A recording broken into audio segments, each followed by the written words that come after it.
নমস্কার, আমি তরুণ ঘোষ। ভারতবর্ষ যখন পাকিস্তান আক্রমণ করলো, পুরো ভারতবর্ষের মানুষ আমাদের নরেন্দ্র মোদীর পিছনে দাঁড়িয়ে গেছিল। দেশের মানুষের সমর্থন তিনি পুরোটাই পেয়েছিলেন। কিন্তু আমাদের ডোনাল্ড ট্রাম্প দেশের মানুষের সমর্থন পেলেন না। একটা খবর বেরিয়েছে, তার কতটা জনসমর্থন আছে এই ইরান আক্রমণ নিয়ে, তার জনসমর্থন কতটা দেশের মধ্যে আছে তা নিয়ে আনন্দবাজার খবরটা করেছে। মাত্র 27% মানুষ তাকে সমর্থন করেছে। ইরান আক্রমণের পক্ষে 27% মানুষ, বিপক্ষে 43, নীরব 30। ট্রাম্প যুদ্ধবাজ বলছেন অনেক রিপাবলিকানরাও, মানে দলের যে লোকেরা তারাও এখন ট্রাম্পকে দোষারোপ করছেন এই বলে যে তিনি যুদ্ধবাজ। ডিটেলসে আমি যদি যাই তাতে লেখা হচ্ছে, প্রতি 4 জন আমেরিকানদের মধ্যে মাত্র 1 জন মনে করেন প্রেসিডেন্ট ডোনাল্ড ট্রাম্প ইরানে হামলার সিদ্ধান্ত নিয়েছেন তা সঠিক। অর্থাৎ 4 জনের মধ্যে বাকি 3 জন আমেরিকানই সরকারের এই সিদ্ধান্তের বিপক্ষে। সংবাদ সংস্থা রয়টার্সের সমীক্ষায় এই তথ্য উঠে এসেছে। সমীক্ষায় যোগদানকারী অধিকাংশ এও মনে করেন যে ট্রাম্পের যুদ্ধে অতি আগ্রহী। তিনি ক্ষমতায় আসার পর থেকে একের পর এক হামলার নির্দেশ দিয়ে চলেছেন। আমি পড়ে যাচ্ছি। গত শনিবার আমেরিকা এবং ইসরায়েলের যৌথ বাহিনীর হামলা চালায় ইরানে। তাতে মৃত্যু হয় দেশটির সর্বোচ্চ ধর্মীয় নেতা আয়াতুল্লাহ আলী খামেনি সহ একাধিক শীর্ষ নেতার। ইরানও প্রত্যাঘাত করেছে। পশ্চিম এশিয়ার বিভিন্ন দেশে এখন ইরান হামলা চালাচ্ছে। এই সংঘর্ষ শুরু করার পরই সমীক্ষা শুরু করেছিল রয়টার্স। রবিবার রাত পর্যন্ত যা তা চলেছে। আমেরিকার বিভিন্ন প্রান্তের 1282 জন অনলাইনে এই সমীক্ষায় যোগ দিয়েছেন। তাই দেখা যাচ্ছে এদের মধ্যে মাত্র 27% ইরান আক্রমণের পক্ষে মত দিয়েছেন। তাদের মধ্যে রিপাবলিকানদের সংখ্যা 55%। মানে 27% যে পক্ষে মত দিয়েছে তার মধ্যে 55% রিপাবলিকান। তার মানে 45%, 27%-এর মধ্যে 45% বিপক্ষে। আচ্ছা, ট্রাম্পের সিদ্ধান্তের বিপক্ষে রয়েছে 43% মানুষ। তাহলে ওখানে 45 আর এখানে 43, কত হলো? তারপরে প্রায় 90%-এর কাছাকাছি মতো হয়ে গেল। এই তালিকায় 74% ভোট ডেমোক্র্যাটের পাশাপাশি 13% রিপাবলিকান রয়েছে। বাকি 30% রিপাবলিকান এ বিষয়ে কোনো মন্তব্য করতে চাননি। সমীক্ষায় যোগদানকারী ট্রাম্পের যুদ্ধনীতি নিয়ে প্রশ্ন করা হয়েছিল। গত কয়েক মাসে ভেনেজুয়েলা, সিরিয়া, নাইজেরিয়া পরপর আক্রমণের নির্দেশ দিয়েছেন ট্রাম্প। আমি যেটা আপনাদের বলছিলাম, গত বছর হামলা চালানো হয়েছিল ইরানেও। মার্কিন প্রেসিডেন্ট কি সেনাবাহিনী ব্যবহার করতে অতি আগ্রহী? সমীক্ষায় 56% আমেরিকান এই প্রশ্নের উত্তরে বলেছেন হ্যাঁ। তাদের মধ্যে ডেমোক্র্যাটদের সংখ্যাই 27%। মানে 27% ডেমোক্র্যাট বলছে, মানে তার বিরোধী দল বলছে হ্যাঁ তিনি বেশি সৈন্যবাহিনী কাজে লাগানোর পক্ষে। 23% রিপাবলিকও এই মত সমর্থন করেছেন। তারা মনে করেন ট্রাম্প যুদ্ধে অতি আগ্রহী।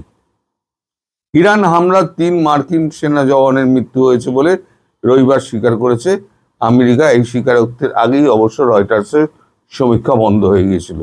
ট্রাম্প দাবি করেন আরও মার্কিন সেনার মৃত্যু হতে পারে।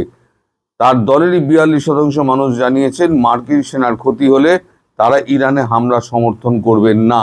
এছাড়া যুদ্ধের কারণে তেলের দামও চড়তে শুরু করেছে, তা নিয়ে পৃথক উদ্বেগ কাজ করছে। এদিকে ইরানে হামলা নিয়ে দেশের বিভিন্ন প্রান্তে বিক্ষোভ শুরু হয়েছে। রবিবারই হোয়াইট হাউসের বাইরে এবং টাইমস স্কোয়ারে কিছু মানুষ বিক্ষোভ দেখিয়েছিলেন। দাবি মার্কিন কংগ্রেসকে অন্ধকারে রেখে ট্রাম্প ইসরায়েলের সঙ্গে হাত মিলিয়েছেন এবং ইরান আক্রমণ করেছেন। যদিও খামেনির মৃত্যুর পর আমেরিকার ইরানি নাগরিকদের মধ্যে উল্লাস দেখা গিয়েছে। এখন বলুন, দেশের মানুষের যদি সমর্থন না থাকে তাহলে একটা দেশের প্রেসিডেন্ট টিকবেন কি করে? তার দলের লোক রিপাবলিকান তারাই বলছে আমরা সমর্থন করছি না। 100% লোকের মধ্যে যেই 27% লোক সমর্থন করে, বাকি অংশ যদি সমর্থনের জায়গায় না থাকে, তারা মত দিক আর বিপক্ষে যাক, তারা সমর্থন তো করছেন না। তাহলে পরে ট্রাম্পকে আরেকবার ভেবে দেখতে হবে যে সারা পৃথিবী জুড়ে তিনি যেই দাপট দেখিয়ে চলেছেন, সেই দাপটের দিন কিন্তু শেষ হয়ে যাচ্ছে।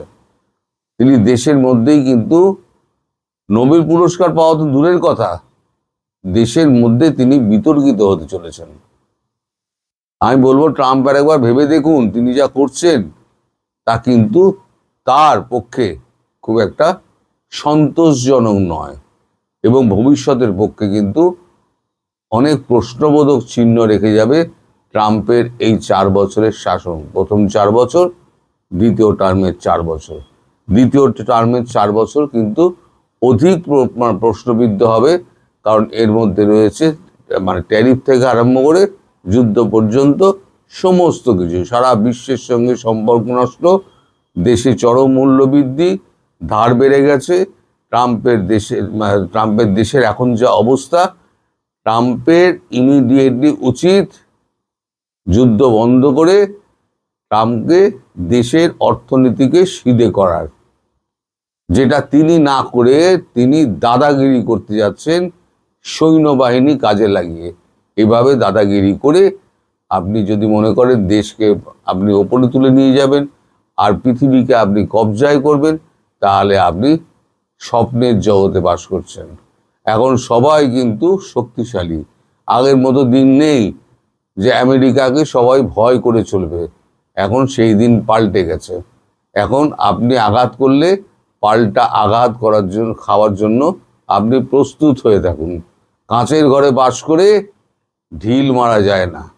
আপনি সত্যটা যত তাড়াতাড়ি উপলব্ধি করতে পারবেন, তত তাড়াতাড়ি আপনার এবং আপনার দলের পক্ষে মঙ্গল। কারণ ভবিষ্যৎ তো অনেক দূরে। সামনে সেপ্টেম্বর অক্টোবরে আপনার যে মিড টার্ম ইলেকশন আছে, সেই মিড টার্ম ইলেকশনে আপনার হার কিন্তু নিশ্চিত। ও ইউনূসের বিদায় যেমন নিশ্চিত আমি বলে দিয়েছিলাম, তেমনি হার কিন্তু নিশ্চিত। আরও একটা খবর এর সঙ্গে আমি একটুখানি বলে দিই, এই যে খামেনি মারা যাওয়ার পর নতুন একজনকে ইন্টারিম সুপ্রিমো বানানো হয়েছিল। তার নাম আয়াতুল্লাহ আরাফি। তিনি মনে হচ্ছে মারা গেছেন। জি নিউজ একটা খবর করেছেন, is ইরানস interim supreme leader Ayatollah Arafi assassinated after সাকসিডিং Khamenei. G news এই খবরটা করেছে। এখন এই খবরের সত্যতা কতটা তা জানা যায়নি, সবে খবরটা এসছে, আমি আপনাদের দেখিয়ে দিলাম।